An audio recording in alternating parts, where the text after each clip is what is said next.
the one thing that we know for certain about this new and amazing Masters of the Universe movie is that this new He-Man movie did not seem ashamed of being a He-Man movie. Not one bit. And if you ask me, that was probably the best sign any fan could have asked for. Because with a franchise like this, the danger is obvious. A studio could have tried to turn Eternia into a grim warrior land where nobody smiled, everybody whispered, and He-Man spent half the movie brooding. Thankfully, that was not the vibe here. Director Travis Knight understands that Masters of the Universe had always worked best when it dived in nose first into color, adventure, weird villains, huge emotions, and that very special, as well as specific Saturday morning magic that made a Herculean man with a sword and a green talking tiger feel perfectly normal. The story itself had the familiar bones, but the movie had its own route through them. Prince Adam, played by Nicholas Galitzine, was introduced as the Prince of Eternia and the future defender of Grayskull. But then, Skeletor, who was played by Jared, led a devastating attack that forced Adam to flee to Earth with the Sword of Power. Like having to flee from his home wasn't bad enough, Adam also lost the sword during his escape and ended up stranded on Earth for 15 years. Naturally, all this meant that the man was forced to spend a huge part of his life stuck away from home, while being obsessed with the one weapon that could help him return to his motherland. When the sword finally resurfaced, Adam went back to Eternia and found a kingdom that had fallen apart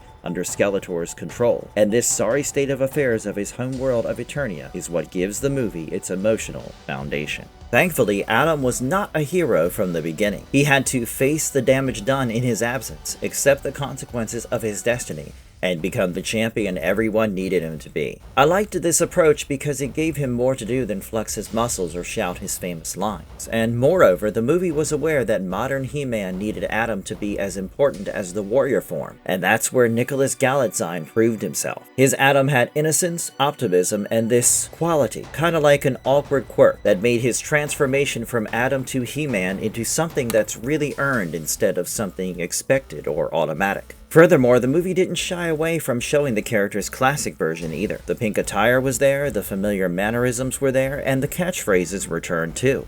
For older fans, it's gonna be a blast. I mean, come on, if you bring He-Man back to the screen after the Dolph Lundgren era, and then act embarrassed by the stuff people actually remember, what are we even doing here? And Travis Knight knew exactly what he was doing and what he wanted his movie to do. One other thing that I want to note here is that the Adam to He-Man transformation sequences also worked well with the crowd. And the coolest thing is that the film did not get into the Dracula trope, where it waited forever before the on-screen transformation. And the transformation happens much earlier than anyone could expect, without any unnecessary buildup. Now let's talk about the biggest surprise. Jared as Skeletor, and guys, I must admit, this casting choice had danger written all over it. After some divisive roles, there was a very fair fear in the hearts and minds of people like you and I, that this could turn into another overdone performance where the actor became louder than the character, say Joker or Morbius for instance. But now I know for a fact from the early reactions that that did not happen. If someone walked in without any knowledge of the cast, they would not know it was him. That helped Skeletor remain Skeletor instead of turning into Jared in a skull costume, which would have been a crime against Eternia and humanity,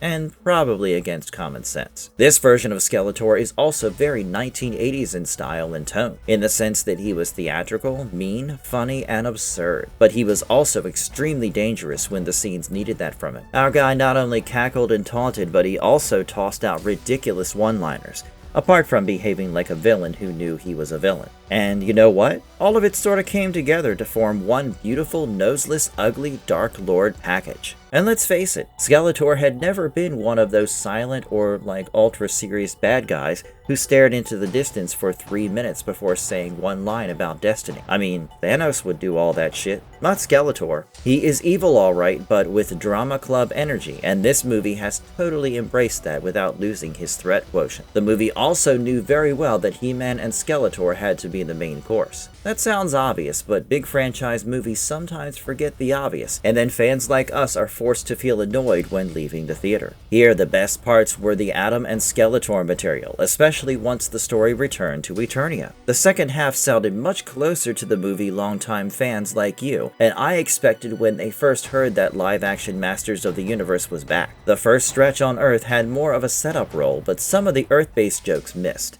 and the human side of the movie was weaker. But the film did use Earth to help newer viewers understand Adam, the sword, and the larger world before the story fully opened the toy box. It was kinda like an explainer for your kid, who had not grown up with the toys or the original 80s cartoon. And thankfully, doing so ensured that the new movie worked well with both long-term and new viewers. Apart from the two biggies, it almost felt like the other toys from the old era just came back to life. Like, that's how accurate most of the characters were, you know? Teela, played by Camila Mendes, got a proper role rather than serve as an extra hero or just as He-Man's sidearm. She brought strength, intelligence, and a sense of command, while her chemistry with Adam gave the film a romantic thread without forcing the pair into a full-fledged relationship right away. It sounded closer to the style used in later cartoons, where the bond that these two people shared had all the tension of the world, like both romantic as well as situational. And if you consider the 2026 movie as the first of many He-Man movies, then it keeps their relationship in a very,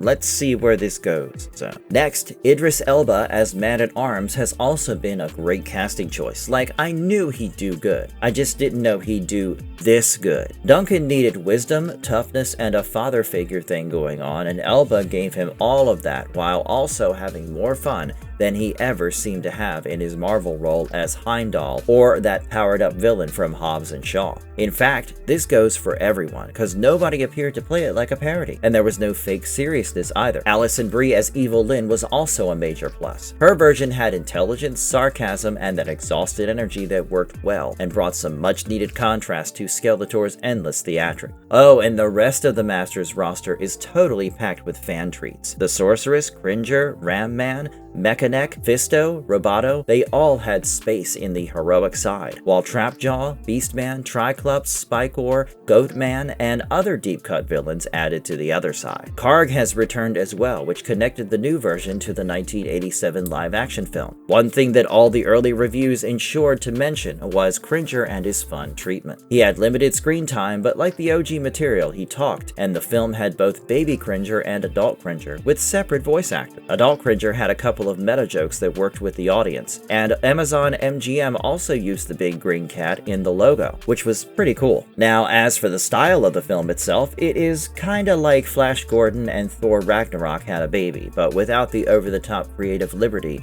of Thor Ragnarok. And see, it's a good thing, cause you know, Eternia should feel like this bright and slightly insane place, but not stupid or something that's trying too hard. That said, the movie is not at all perfect, not like it was trying to be perfect either. The early Earth material dragged a little, some jokes didn't land, and James Purefoy's accent as King Randor felt strange enough to pull attention. That one made me laugh, because if you have James Purefoy and his natural voice already sounds royal enough, why fight destiny? But anyway, the bigger point was that the weaker parts did not break the film. Once Teela became a part of the story and the action moved back toward Eternia, and the movie gained its required speed and confidence. The computer effects on Eternia were heavy, but they looked better than the trailers suggested and avoided that fake, overstuffed look that a few fans were wary of. Additionally, the movie handled lore in a smart way. It set up plenty for the future, and although it added new material, that did not come across as a big violation, because this was meant to be a full reboot. The additions were rooted in ideas already implied in older cartoons and comics,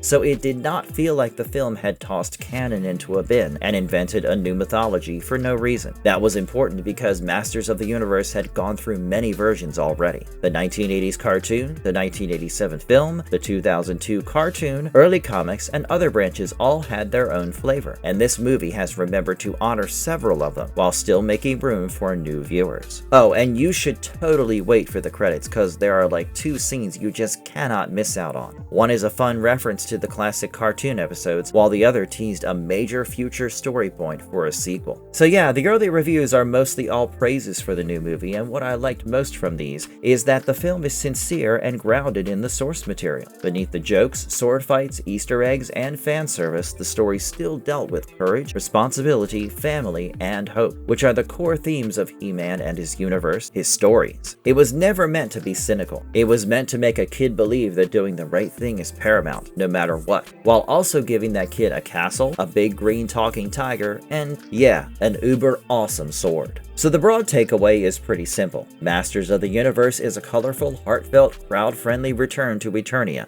with a strong second half, a fun cast, a Skeletor you've been waiting for, and of course, enough story left to make the next chapter or even a universe possible. With that said, would you be going to watch it? Well, that's all in this one, folks. If you liked the video, please consider hitting the like and subscribe buttons. Those 2 small clicks from you will help us tremendously in bringing you more of these awesome videos. Stay safe and have a good one.